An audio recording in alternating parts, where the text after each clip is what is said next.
The Shark Deck.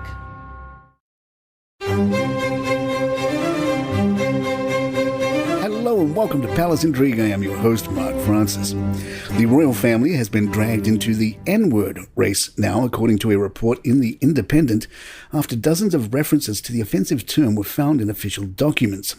They report a catalogue published by the Royal Collection Trust showcasing a selection of gems and jewels owned by the Royal Collection contained more than 40 mentions of offensive racial terms. The document, titled Ancient and Modern Gems and Jewels, was published by Royal Collection Enterprises Limited in 2008. It has remained on its website since then and was only removed on Thursday after it was flagged by The Independent. The latest discovery comes after we revealed last week that an offensive racial slur was included in government documents. The term was included in a report by the Met Office, as well as in the Department for Work and Pensions guidance used by doctors to assess benefit claims. The slur had also been visible in the comments section of a page on the government's own website since 2015. In the latest instance, the offensive terms are mostly used to describe people of African ancestry who appear on the jewels. The words are also included in a number of names of items in the collection. We'll spare you these specific mentions, but you can find them on the Independent's website, although start out if you are curious. Buckingham Palace has declined to comment. Royal expert Angela Levin speculated on what a second book by Harry might look like. Levin said, "Harry hasn't run out of material. He's using that as a sort of bargaining piece. He said that he's got enough for a second book. I think he could say all sorts of things about security, things he's heard, a little row between King Charles and Prince William, all sorts of things like that. He seems to have an extraordinary memory, and I think the royal family is quite concerned about that."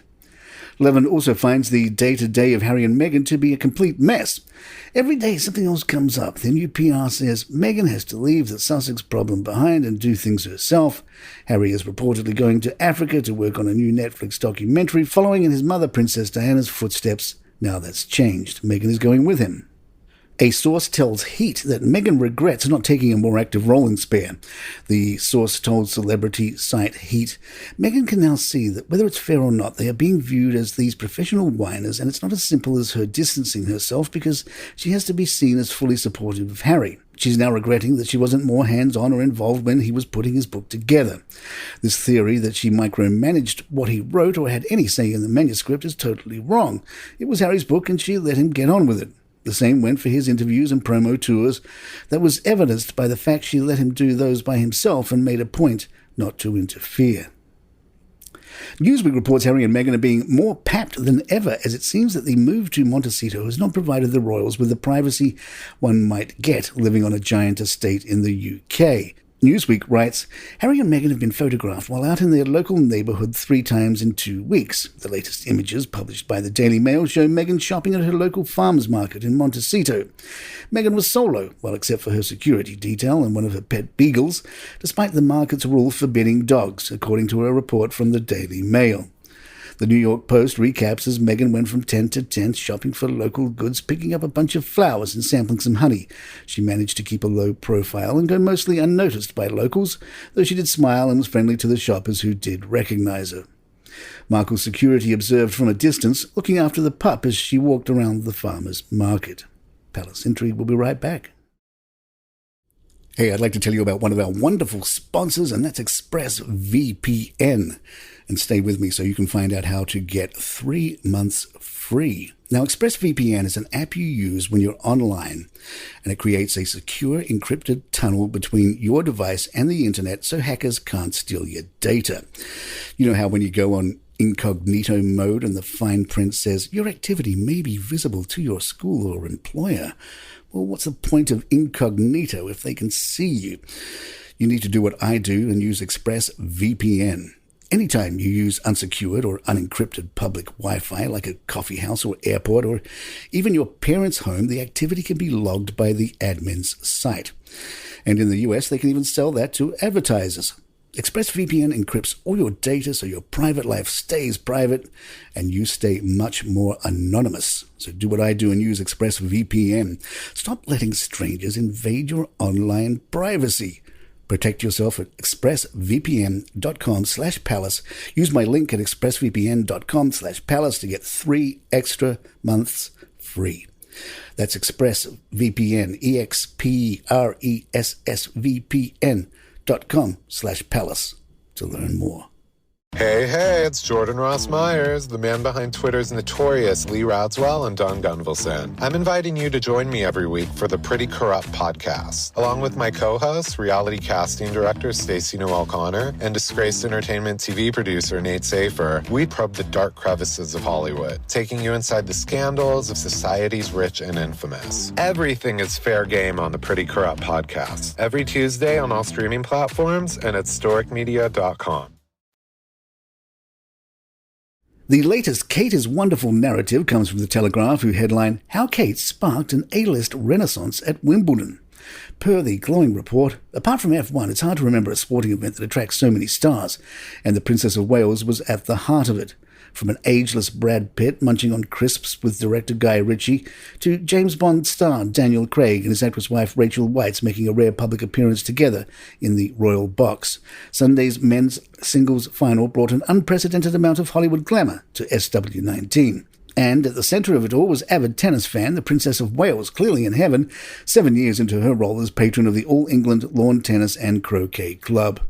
Kate was once again leading the style stakes in a 750-pound green, short-sleeved Roland Murray Cady mini dress, which she teamed with Victoria Beckham black sunglasses. Cheered by the crowd as she stepped onto the hallowed grass to present the trophies, the mother of three has become as synonymous with the world's oldest and most prestigious tennis tournament as strawberries and cream. Not just a tennis fan, but an accomplished player who rallies with the likes of US Open winner Emma Raducanu and 8-time Wimbledon champion Roger Federer, with whom she recorded behind-the-scenes video celebrating the tournament's ball boys and girls, have set her apart as a new royal champion of the game first played in the 19th century England. One insider explained, Naturally, finals weekend tends to draw a high-profile crowd, but it often depends what the celebrity's own schedule is and who has invited them. With the Royal Box, a list of guests is published every morning, but with the official partners, you do just have people popping up at the last minute. Then there are the player invites, which are hard to predict. This year, Hugh Jackman was Novak Djokovic's personal guest, as when Serena Williams invited Beyoncé and Jay-Z. And lest you think we'll ever run out of things to talk about with this family, here's a new twist. King Charles is miffed that Prince William is charging him rent.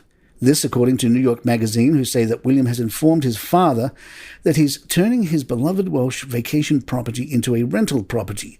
That means King Charles needs to clear out his stuff, and if he wants to spend time there, he'll have to pay just like everybody else. Charles bought the property Le Winner Mod for £1.2 million in 2007, put a lot of time and energy into renovating the 3-bedroom house and its grounds. But when Queen Elizabeth died last fall and Charles ascended the monarchy, William became the Prince of Wales and took over the property, which was purchased through the Duchy of Cornwall. While Charles usually spends a week or two there over the summer, William did not renew his lease. A source tells the Daily Mail, the king was quite miffed, but that was the deal. It means he can continue to stay there, but he will have to pay rent to the duchy, and the rest of the time it will be rented out. The king has agreed to pay for the topiary upkeep, as he doesn't want to see all the good work in the grounds go to waste. And there you have it. Please head on over to youtube.com and search for Palace Intrigue and hit that subscriber button for us. Our goal is 1,000 subscribers over there. We're well on our way and we want to spread the Palace Intrigue word. So please head on over to YouTube and search for Palace Intrigue. You don't have to listen to the show there. Just hit the subscribe button. I'm Mark Francis. My thanks to John McDermott. This is Palace Intrigue and good times.